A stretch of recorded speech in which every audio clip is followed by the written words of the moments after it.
Alright, folks, let's give this a second to get started.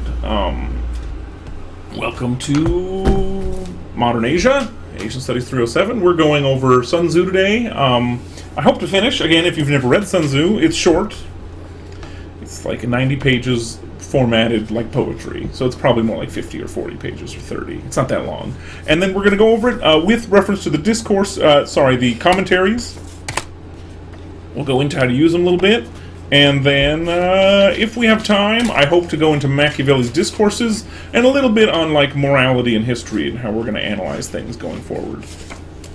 That's the dream. We'll see if we make it. It just depends how fast I talk, I guess. Alright, let's see. It looks like the stream is live. Looks like our bitrate's okay. Title's fine. Alright, and as normal, please feel free to ask questions in the chat or the chat. Alright, so here we go. I will repost it. Oh man, Amy's slightly faster than me. Okay, so here we go. Let's jump on in, folks. So Sun Tzu's introduction. Now, if you read the introduction, that's fine. As I mentioned last class, this translator is a weird cat. Like, he is a funky dude. I did not like this introduction. I use Penguin Classics a lot, and I would say 49 out of 50, they have pretty good introductions. However, this translator is not a scholar. He is a weird cat, and I'll explain why I say that. Short version, if you didn't read it all, and you especially didn't get into some of the commentaries, he has the modern peccadillo, which is what the ancients used to call navel gazing, or, what moderns would call something like a fetish. Which is, since the 19th and 20th century, modern philosophy and modern art and they try to make everything about sex. Like, it's not serious if it's not about sex. This translator takes the, quote, Sun Tzu is for everybody, unquote, and that tries to read in, like, ooh, I'm gonna be edgy and do a new Sun Tzu translation where everything's about sex. Sun Tzu's not about sex, folks. Like, it's weird. Like, just because you could hypothetically make a connection doesn't mean there's an actual connection. Just pointing that out. So, but the part of the intro that is useful. Some of it's useful, so let's go into that. So first, the translator does point out this is part of the essence of Chinese culture down through the ages. AKA, regardless how you feel about Sun Tzu, if you're going to study China, study Sun Tzu. He's almost as important as Confucius. I would say, somebody says, can I ask a question? You can always ask a question, the person who asked that question. However, I might not answer it until the end of the slide. But yes, you can totally ask it. So,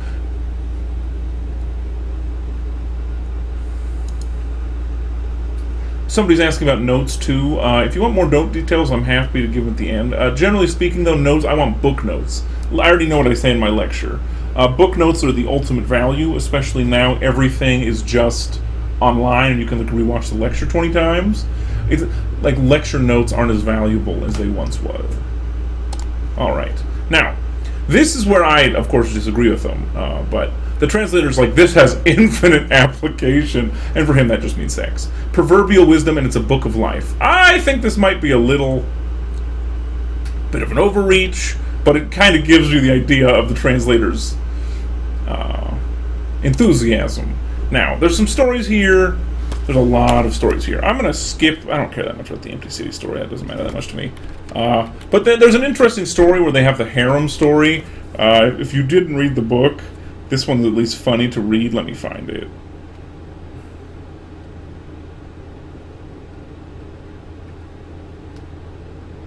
Man, my brain is going slow today. Oh yeah, this is on Roman numeral 17, if you're curious. I'll just read it because it's so amazing. So, Master Sun Wu was from the state of Qi. On the account of his treatise on the art of war, he obtained an audience with Lu He, the king of Wu. And, quote, I have carefully studied the 13 chapters of your treatise, said the king. Would it be possible for you to give me a small demonstration of drilling the troops? Certainly I can, replied Master Sun. And if you're wondering, Sun Tzu, Tzu just means master. Can this demonstration be performed with women? It can. The king authorized him to proceed. 180 of His Majesty's most beautiful concubines were summoned from the inner apartments of the palace, and Master Sun divided them into 2 companies, putting one of the king's favorites in command of each company. All the women warriors were given halberd to hold. Master Sun now addressed them. Can you tell your front from your back and your left from your right hand? We can. And then when I give you an order, eyes front, you will all look forward. And when I command eyes left, you will look back. And then he asked them, do they understand? They yes. With these rules established, Master Sun had the executioner act set up, to show he meant business, and went through the commands again and explained them several times. Then he beat on the drum and gave the order to the right. The women all burst out laughing. If my orders were unclear, said Master Sun, and not properly understood, then I, your general, am to blame. So he went through the commands once more, explaining them. And then he says the same thing again, if it's not understood. And then he does the same, and then this is... So he tries it again, and they all start laughing again. What's his solution? He gave the order for the concubines placed in command of each company to be decapitated. They cut their heads off. And the king was watching this from his terrace, and was appalled by the order to behead the 2 concubines he loved most in all his harem, and dispatched one of his aides with the following command. And then he said, His Majesty already witnessed sufficient evidence of your abilities as a general. Without the 2 concubines, His Majesty would lose his appetite. Therefore, he desires the order of execution be rescinded. And then the quote is, Please inform His Majesty, replied Master Sun, that as personally appointed general, I have total authority in this matter. I am unable to obey certain of His Majesty's commands. And then he proceeds to have the 2 concubine commanders beheaded, as an example to the rest. The next 2 in rank were made commander, and this time he beat the drum, and all the ladies followed the command exactly. And then he says, Your Majesty's troops have been correctly drilled. Oof. So, that is a weird story to start with, and it's not actually from Sun Tzu, so it may be apocryphal. But it gives you kind of this idea, regardless of the truth of it, it gives you this idea of the gravitas of this man. Sun Tzu has a historical gravitas. Like, he could get 180 concubines to be soldiers. Like, the guy is certifiably great at his job. Well, I mean, what does that mean? Somebody says, what does he mean by skilled warrior? Well, how can I say it? Until literally the 20th century, capital and corporal punishment were part of every single military in all of world history. And capital means killing. Corporal means beating you up. That's been military practice for the last 10,000 years of humanity. So, is it part of war? Yeah. Does it happen in modern armies? Some. And some probably not. Does it mean it's better? That's a great question I'm not going to answer right now. I'll let Sun Tzu answer. Alright, now, he explains some basic Chinese concepts here, and if you have no idea about them, it's good to read the intro. So he talks a little about Qi and Yin and Yang, and like the translator, he makes it weird. So I will explain these as we go. But Qi is something like your reserve of spiritual energy, and you're born with it, by the way, you can't get it. And Yin and Yang is kind of the idea of balance in Chinese philosophy, medicine, mythology, and war theory. It's the idea that everything is complementary, light, dark, masculine, feminine, chaos and order. And then you need balance of both of these to be successful. That's the shortest version of Yin and Yang. But if it doesn't make sense as we go, I actually have a Yin and Yang slide I can show us to help out a bit. Alright, the way. Now, if you haven't studied Confucius, this might not make sense. And after I explain this, if you want to know more about Confucius, normally I'm forced to do a lecture on Confucius about halfway through the semester. But lucky for you guys, if you want to know more, I'd probably recommend you could watch my honors section that's on Twitch this week and next week. We're going to deep dive into Confucius if you want to know more. And this week is probably the most useful because it's the introduction to Confucius. But the way is, quote to quote a Confucian scholar, is roughly equivalent to the truth in Western conception.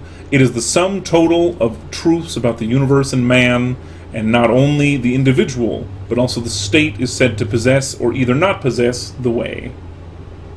So the way is like in all of East Asian philosophy is the correct way to do a thing, and the righteous way morally. And then, this is a very much aside. And I'll answer all those questions once we get to the end of the slide, folks. The introduction writer hates legalists. He calls them Chinese fascists. Again, this is one reason I don't like this translator very much. He's projecting. Legalists aren't as important to this book right now, but all you have to know about a legalist, they're basically Chinese nominalists, which isn't helpful if you don't know what a nominalist is. A nominalist is a Western philosophy that actually started in the late medieval Catholic Church that is something like the only true things in reality are the things we name, and they're real because we name them. So a legalist doesn't really care about this comes from the name, legal. They don't really care about the principle behind any action. They just care if the action is legal, and so really the only morality is legality. They're like really annoying lawyers. And so, don't get me wrong, I understand why the translator calls them Chinese fascists, but by a 20th or 21st century conception, you could like call all, especially if you're from more leftist political persuasion, you could call all humans and all human history fascists, but that's not actually accurate, right? Fascist actually means something, and we'll get into what that means when we get to the 20th century, but for now, don't worry about it.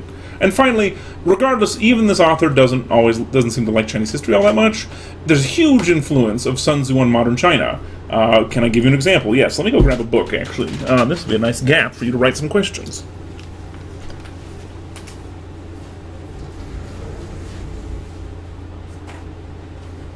All right. So I have this book in front of me. It is called On Guerrilla Warfare by a guy called Mao Zedong. I almost used this in the class.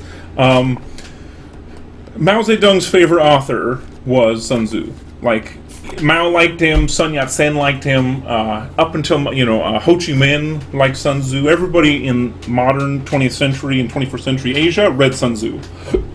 Even though it's like, oh, we shun the classics. It's like, actually, Sun Tzu's pretty awesome.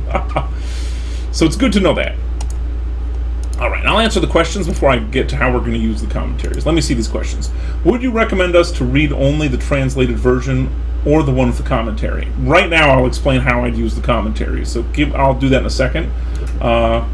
Somebody says they're not opposing forces, they feed each other. It's even both, right? They both oppose each other and they need each other. So yin and yang is like, well, they are, well, think about it. Order and chaos are opposites, but they have a natural balance, right? It's both of those things. So there's like a natural balance, and there's opposition. But then that's what the little dots are for, right? The dots symbolize that each one contains in the other the seed of the other one, right? So it's more complicated than a pure binary opposition. So in like a binary sense, I know who Kiyoshi is, yeah. So in a binary sense, of course, it's not correct, right? It's not a pure binary. That's I think, the best way to say it. It's not a yes, no, on, off, right, wrong. It's more like, depending on the setting, right? You need to restore that balance. I mean, it's even in the medicine. If you've never done Chinese medicine, that's a whole rabbit hole I don't have time to get into right now. Okay, so now to answer that first question, how do we use the commentaries? Well, that's a great question. So firstly, I'm assuming none of you or few of you are a China scholar. Now, why does that matter?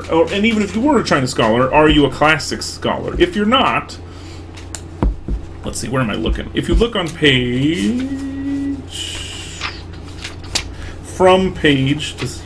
number? Yeah, Roman numeral 50, I think.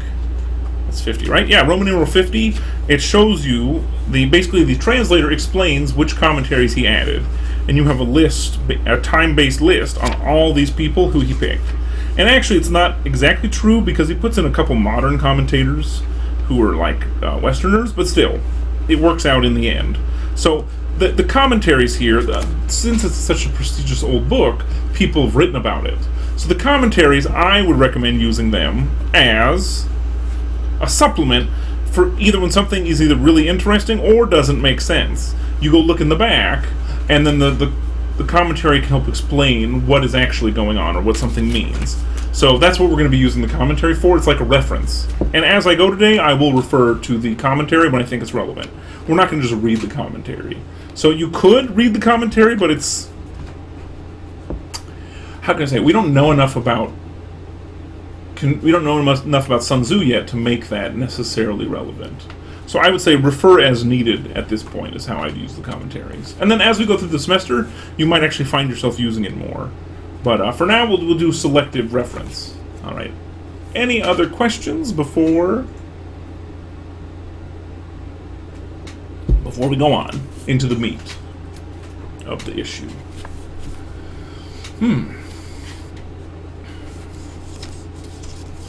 Let's see, we seem good. Yeah, stream seems fine.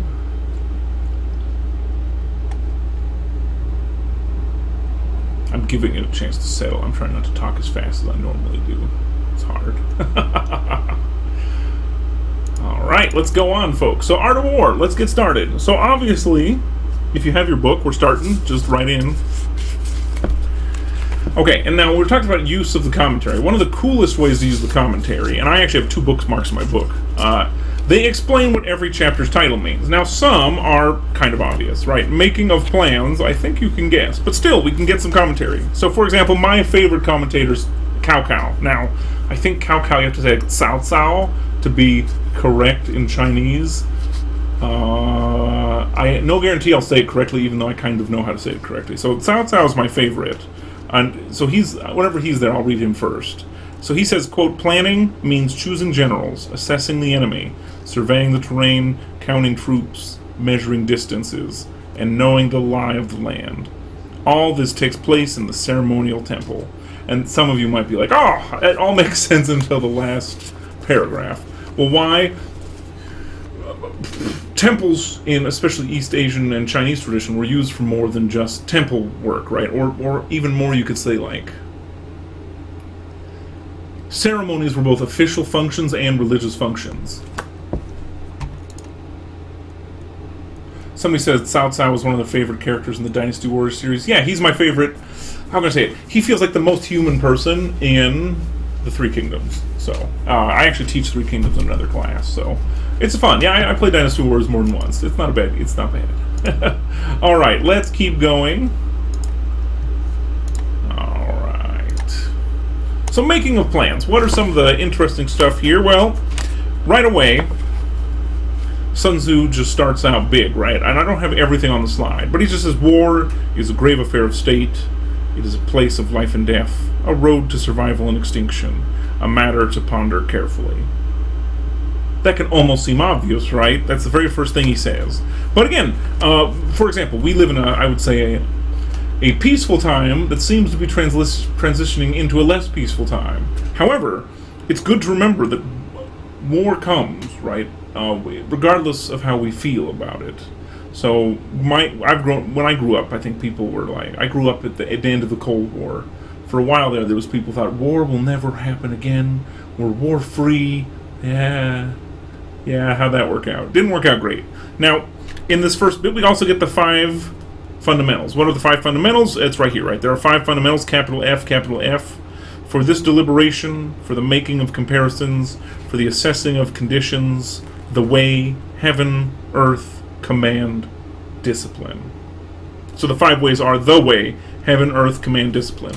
Now again, right, one reason I already explained the way, if you had no idea what the way is, how are you going to manage to do anything, right? So like, you're like, what's the way mean? Like, and again, the commentaries, we have something here. A guy named Zhang Yu says, the order here is clear. When troops are raised to put down an offending force, the Ceremonial Temple Council first considers the comparison of good faith of the ruler, way. So there we go, we got a definition of what the way is, right?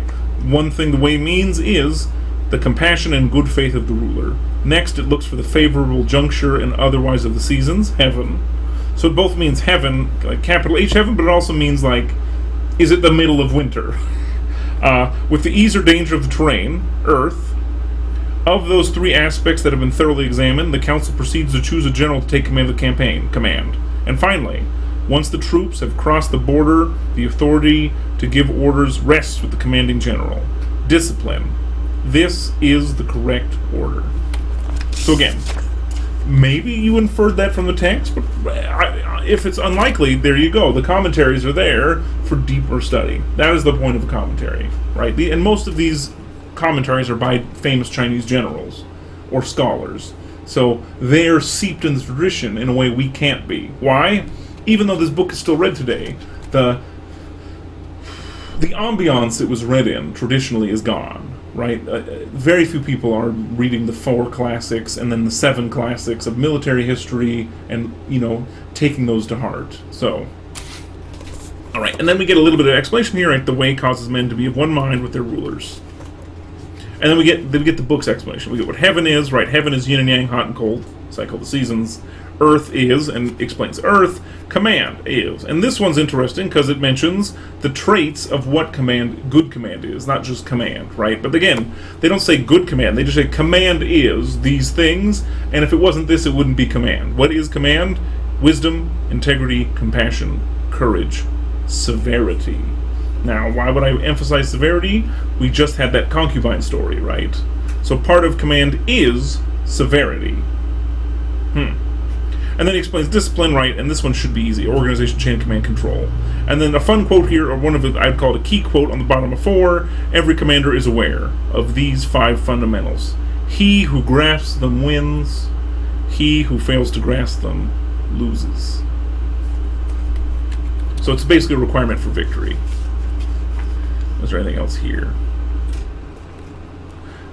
And then he gives a half page of some advice and questions. On page 6, he mentions here, quote, "The way of war is the way of deception.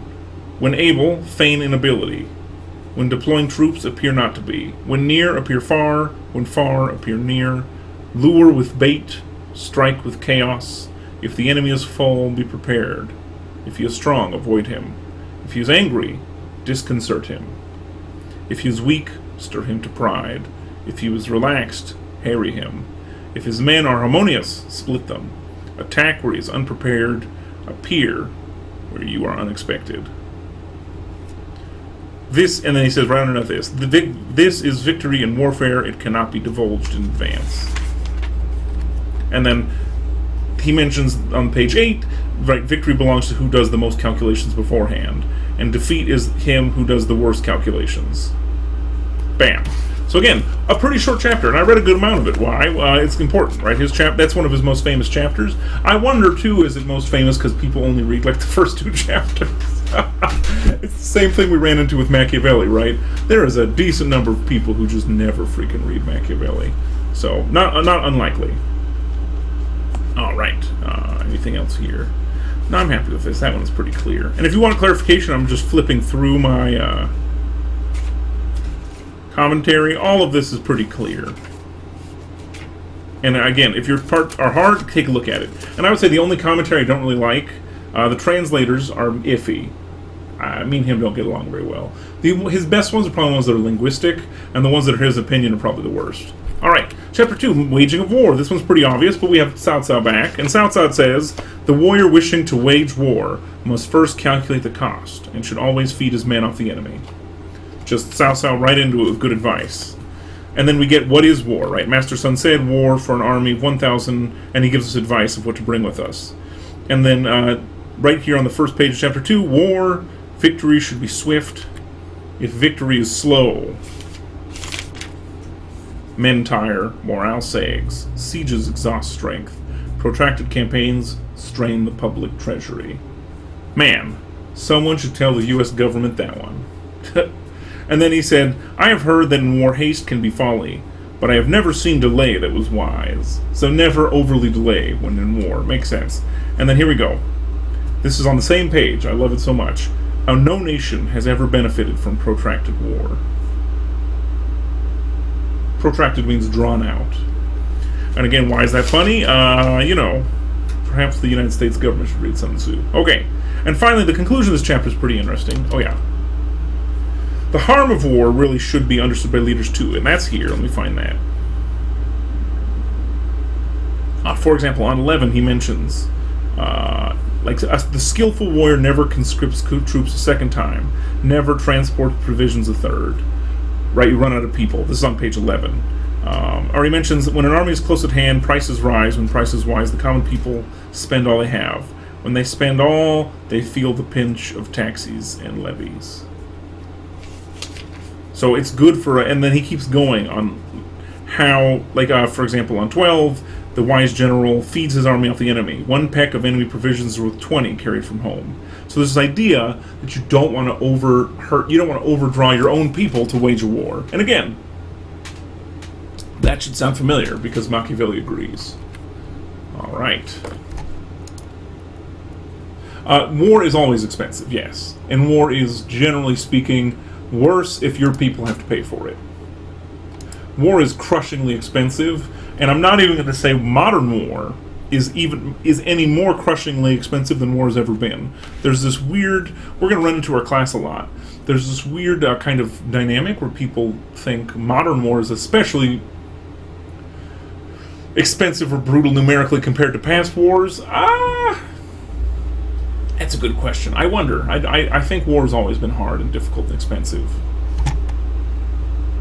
We might just be slightly better at killing each other, though. Alright, Chapter 3, Strategic Offenses. Anything fun here? Well, I always read the title. That's my favorite part. This time we have a guy called Du Mu, and he says, planning and calculation have taken place in the ceremonial temple equivalent. Equipment and provisions have been prepared. Now is time for strategic offensive. And the intro to this is pretty good. In war, it is better to take a state intact than to destroy it. He also mentions this too. It's the same thing. This is 14. Ultimate excellence lies not in winning every battle, but in defeating the enemy without ever fighting.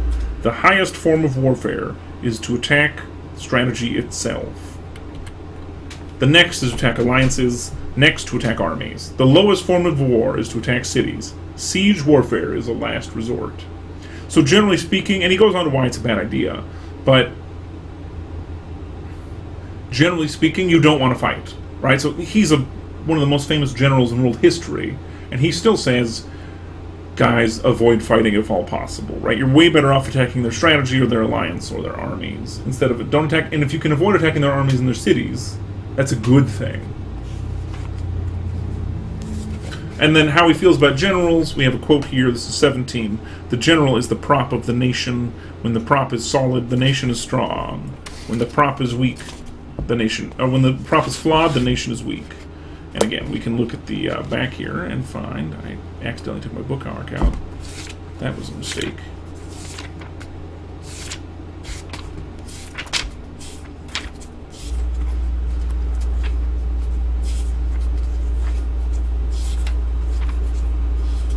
Yeah, we have a comment here. When the general is solid support of his sovereign, the nation is strong, and when there is the slightest division between the general and the sovereign, the nation is weak. So there's this idea, right, that you actually want, like, generals hold up society. And now, for us in the modern age, that might sound weird, right? But one could argue we don't have to worry about it, probably, because it's pretty strong generals. Like, for example, what if all the generals in our military were more concerned with making a profit in a private business they staff with soldiers than being military people? Why would I bring that example up? That is a common example in many, many countries. Like, the military's in the economy and doing a lot of weird things. Not great.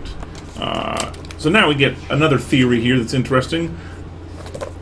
The ruler and his effect on misfortune. This is right under that quote I read. Quote, a ruler can bring misfortune upon his troops in 3 ways. Ordering them to advance and retreat when they should be called. When they should not is called hobbling the army. Ignorant interference in military decisions confuses the officers and men. Ignorant meddling in military appointments perplexes the officers and men. And then why would you not do that? Well, when an army is confused and perplexed, feudal princes will cause trouble. This creates chaos in the ranks and gives away victory. Bam. And then if you look right under that on 18, every chapter, we're probably not going to get to every single chapter, Dave, so we'll have to do it in the future. But there's 5 essentials for victory right under here. He always summarizes the things he does, right? So know when to fight and when not to fight. Understand how to deploy large and small numbers. Have officers and men who share a single will. Be ready for the unexpected. Have a capable general, unhampered by his sovereign. And then under that we have one of the most famous quotes of Chinese military history, and all military history. This is on 19. Hence the saying, know the enemy, know yourself, and victory is never in doubt, not in 100 battles. And then we get Master Sun's commentary here. He who knows himself but not the enemy will suffer 1 defeat for every victory. He who knows neither self nor enemy will fail in every battle. And I think that's exactly where most people stop reading. But it's great advice, right? And again, if you know nothing about history of the military or anything, it makes sense in any conflict, right? And that's why in this class I don't just say we're doing war history, we're doing conflict history. But there's this kind of idea that the way to win is to know your enemy, know yourself. And this is in life too. You could say life and politics and conflict between nations and peoples and individuals, right? If you know who you're fighting and you know yourself, you can win. If you know yourself, you might win sometimes. If you know neither, you're definitely screwed. And that is one of the truest truths here. I read the 5 Essentials already and the quote. All right, any questions so far?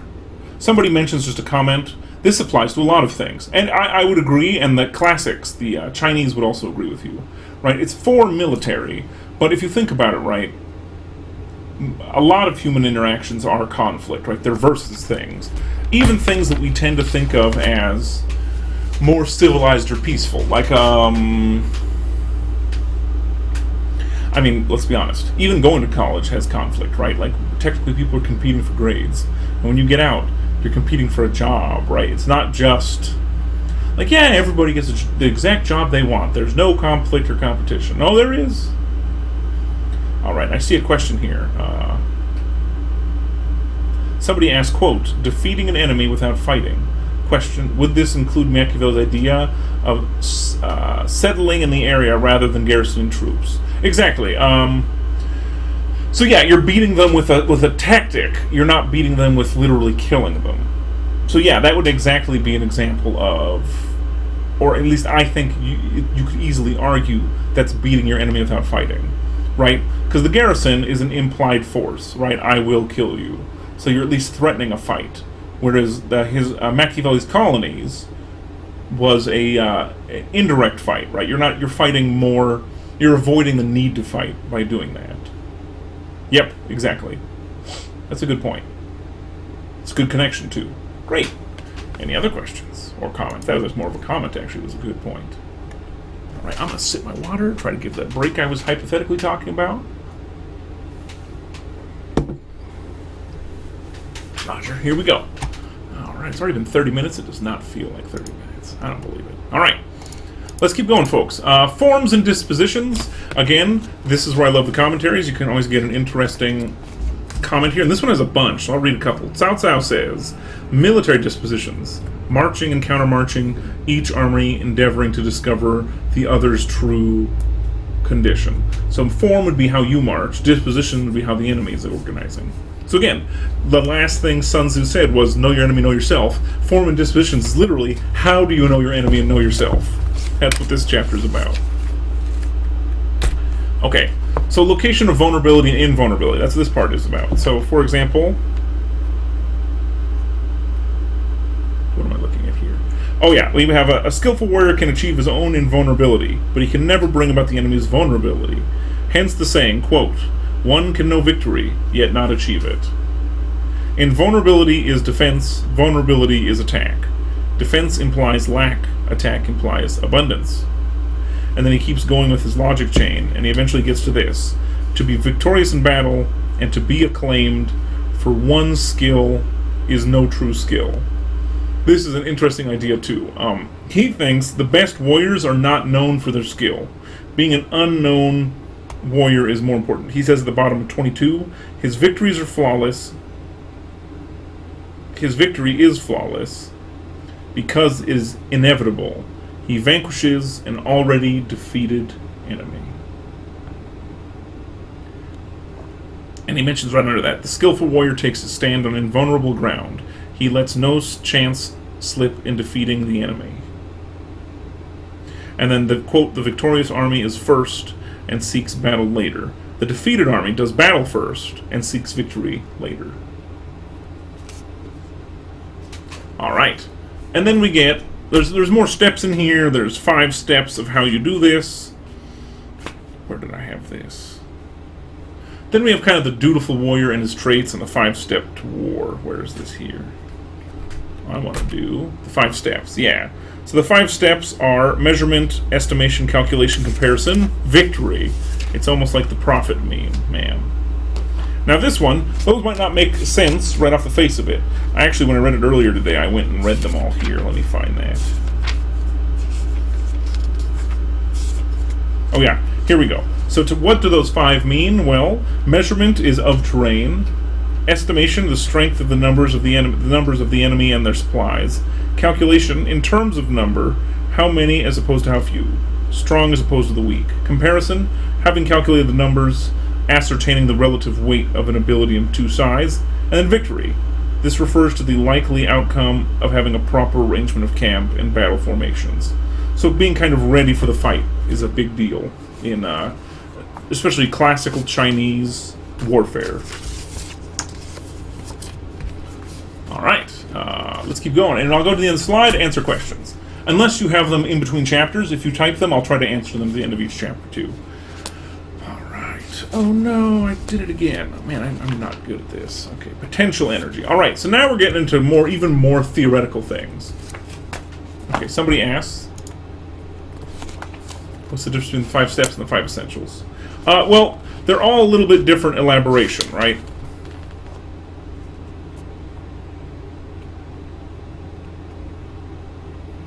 So, for example, when we're talking about the essentials on 18, this is a more zoomed out view, right? Because this chapter is called Strategic Offense.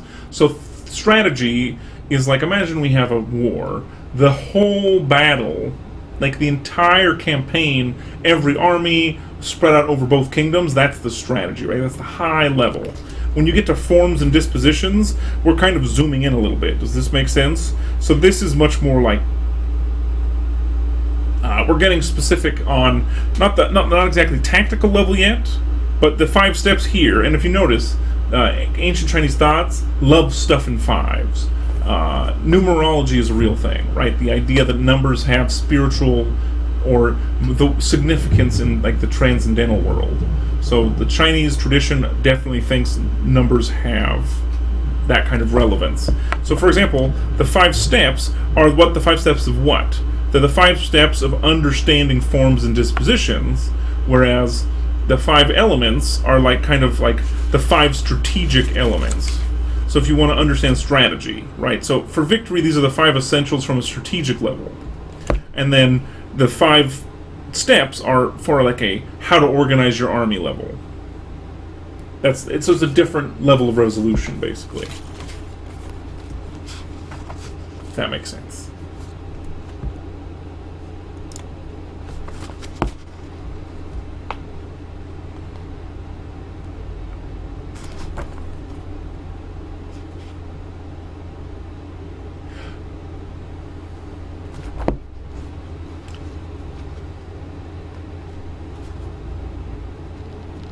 Okay, and the person asks, what's the significance of 5? I swear I read that. Off the top of my head, I'm not exactly sure why 5 is lucky. Let me see if they mention it here. They don't mention this one. I'll have to go look for it. So again, I'm not a numerologist. So just because I know numerology exists, I'm not... Well, the problem with numerology, too, is it's still kind of alive in East Asia. It is alive, but you can actually be a numerologist. It's actually a job. And, like, you understand the ancient Chinese. I don't understand it. I just know it's there. Does that make sense? So, it's actually hard to study nowadays, especially in English. I only really know it exists because I read books from Asia. And if you know people from there, they really care. So I'm not exactly sure what 5 is more relevant than other ones. But from inference, right, you can guess that 5 seems to be a good number for steps. And when giving, like... kind of things for people to remember in important situations. But specifically what it means in the Chinese context, I do not in fact know, because I'm not a numerologist. I'll look it up though, I'm curious now. I saw something about it in the commentary, but I can't remember it off the top of my head. Alright, let's go to chapter 5. So 5 is lucky, this chapter must be especially fortuitous. In Cao Cao has the first quote again, because again, he's the oldest and the most famous. In war, rely on potential energy in the situation. Now what do we mean by that? Well, let's get into it. Alright. Well, the potential energy is just how do you manage the energy of a group of troops? Well, first, for Sun Tzu, there's not actually a difference between large and small bodies of troops. Where's my notes here? I didn't really take good notes here. That's fine. So, but we have some quotes here. Let me say. Let's see. Yeah, it's right away. He says, fighting with many is the same as fighting with few. It's a matter of marshalling men with gongs, identifying them with flags. A combination of indirect and direct attack, an army can hold off the enemy undefeated. An understanding of weakness and strength, an army can strike like a millstone cast at an egg. In warfare, engage directly, secure victory indirectly. The skilled warrior is indirect warfare, is infinite as heaven and earth, inexhaustible as the river and sea. He ends and begins again at the sun and moon, and dies, and is born again, like the four seasons. So again, and if you notice here on this page, 26, 27, he talks about a lot of fives. And again, classic Chinese thought, they do like to organize good things in fives. He mentions the 5 musical notes, the 5 colors, the 5 flavors. And he says in war, there's only 2, direct and indirect. But from those 2, you can basically get all permutations. Then we get almost Taoist things here, right? Like a rushing torrent carries boulders on its flood. Such is the energy of its momentum. Or, here we go. His energy is, talking about a skillful warrior. His energy is devastating, his timing is taut. And then his energy is like a drawn crossbow. His timing is like the release of a trigger. So again, war and conflict, right? It's all about when you use your energy where. You don't have unlimited energy. You can't just rage forever. And this chapter is heavily annotated in the back. I'm trying to find the one I liked here. I like that one. Let's see. Yeah, we're talking about the skillful warrior one. The warrior must seize the moment, grasp the opportunity, just as a falcon does. So there's this idea that conflict, it's all about timing. It's not just having the energy. That's where that crossbow example comes from, right? So it's understanding when you execute something is as important as having the power. And again, that's where training comes from. And let's see. And part of this, too, is understanding weakness and strength. So he says here on 29, the skillful warrior exploits the potential energy. He does not hold his men responsible. He deploys his men to their best, but relies on the potential energy. So, and then he gives many more examples, right? Relying on the energy, he sends his men to battle, like a man, rolling logs or boulders. By their nature on level ground, logs and boulders stay still. On steep ground they move. Square, they halt. Round, they roll. Skillfully deployed soldiers are like round boulders, rolling down a mighty mountain slide. So, again, one way to say it is potential energy is all about setting up your soldiers. This whole chapter is about direct and indirect war, but the chapter is basically about setting up your people who are in the conflict. So the way they fight is like using their natural energy, not going against it, you know. Indirect warfare does not mean no killing, but it goes back to his earlier quotes of, oh, actually, no, it's the next one, empty and full. We'll get into it.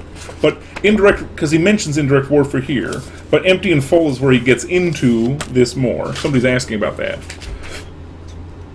So literally, empty and full is where we'll get into it. So before I ask your question, person who asked, let's look at it. So empty and full is something like this, right? So this is chapter 6. He says, first on the battlefield waits for the enemy fresh. Last on the battlefield charges to the fray exhausted. The skillful warrior stirs and is not stirred. He lures his enemy into coming, or obstructs him from coming. Exhausts a fresh enemy. Starve a well-fed enemy. Unsettle a settled enemy. Appear at the place which he must hasten. Hasten to the place where he least expect you. This is what indirect means, by the way. March hundreds of miles without tiring, by traveling where no enemy is. Right, that's indirect, so sometimes it's not fighting, right? That one literally is not fighting. So you can march hundreds of miles where there's no enemy. Be sure of victory by attacking the undefended. Again, right? So indirect means an attack where they're undefended. Be sure of defense by defending the unattacked. That one's harder. But again, right? And then the quote here on 32, the skillful warrior attacks so that the enemy cannot defend. He defends so the enemy cannot attack. Somebody says, kind of like World War II Russia. Well, World War II Russia is a lot more like... in a lot of ways, World War II Russia is anti-Sun Tzu. What I mean is, Russian generals are not generally well known in World War II for their tactical genius. There was a couple super brilliant generals, don't get me wrong. Especially, I can't remember the name off the top of my head. He'll come up again. The guy who the guy who went up to fight the Japanese in 44 or 45. Oh, in respect to retreating from Germany. Yeah, that would be a very Sun Tzu move, right? The knowing when not to fight is also a good move. So, now, unlike Napoleon, to be honest with you, they lost a lot of guys in 42. They weren't able to retreat, because when they fought Napoleon, they fought some battles and then retreated past Moscow and burned everything. In World War II, they fought a lot more and lost a lot more guys, but they generally executed the same strategy, right? They burned most of their fields, they retreated all the way almost completely out of Europe, and just got ready to attack again in the winter. So yeah, in that way, that is very Sun Tzuian, is to attack, don't fight when you know you can't win. And that's what they did, right? They retreated, and then they fought when they thought they could start winning. That's basically what Russia did. So yeah, in that way, it definitely is. But once the tide turns, man, Russia just goes for it. But again, in the way it is like Sun Tzu, the Russians knew they had just more material and men, right? So their way of winning was a frontal assault, because it's what their strength was. So they used their strength against the Germans' weakness. Right, so the Germans could lose basically unlimited. The Germans couldn't lose unlimited stuff, and the Russians basically could. They just had different manufacturing capacity, support from the United States. They had all, compared to the Germans, it felt like unlimited capacity to replace things. Whereas the Germans had better basically everything, but the German stuff, once it died, it was really hard to get a replacement. But the Russians just kept throwing men and tanks and airplanes at the Germans. So in that way, it is they definitely followed those principles.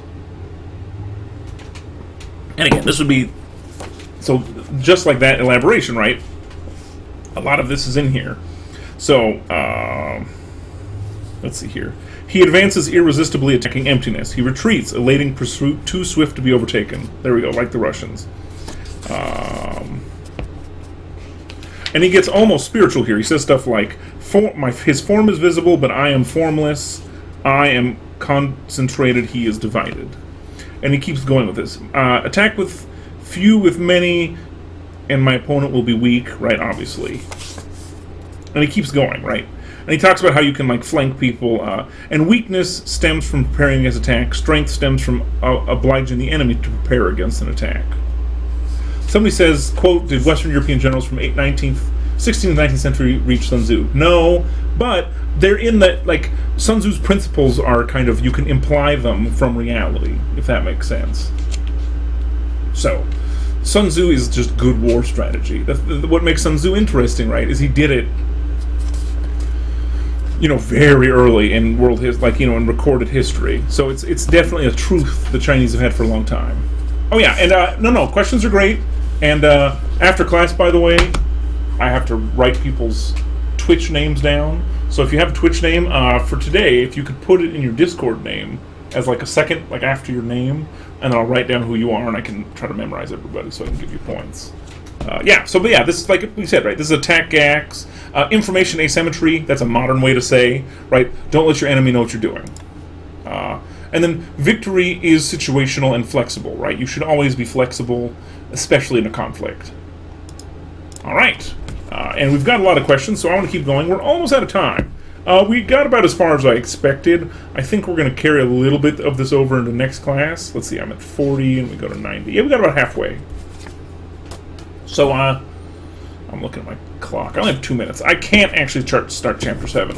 All right, so what are we going to do? Well, let's look at the syllabus really quick, folks. So for next week, we are officially starting Platt. Platt is Imperial Twilight. If you don't have it yet, I recommend getting it. Again, that's why you have the syllabus, so you know what books are coming. But it's a long weekend, so not until a week from today are we starting Platt. So we'll finish Sun Tzu next class, and then we'll talk a little about Machiavelli's discourses, and we'll start Platt. We'll probably only do the introduction, to be honest with you, just doing the mental calculation. But we should be able to catch up. Now, if you're curious, we're starting with China, and we're actually starting with Imperial China. So, it'll be fun. We're going Imperial China, Tokugawa Japan, into modern Japan, Chosun Korea right up until colonial, but stopping short of colonial Korea. And then we're doing Indochina, especially First Indochina War. And I will update the beach board. All of the e-reserves are available, which is great. They actually did it for me. So we have a book and a couple articles that are all going to be free and available online as PDFs. So all right, we're out of time. For every community person watching, we had a couple people. Thank you for watching. We'll be back a week from today because there's a holiday on Monday. For students, I'll be back in the Discord really quick to send us away. Thank you all very much for watching. I'll see you all soon. Have a great day.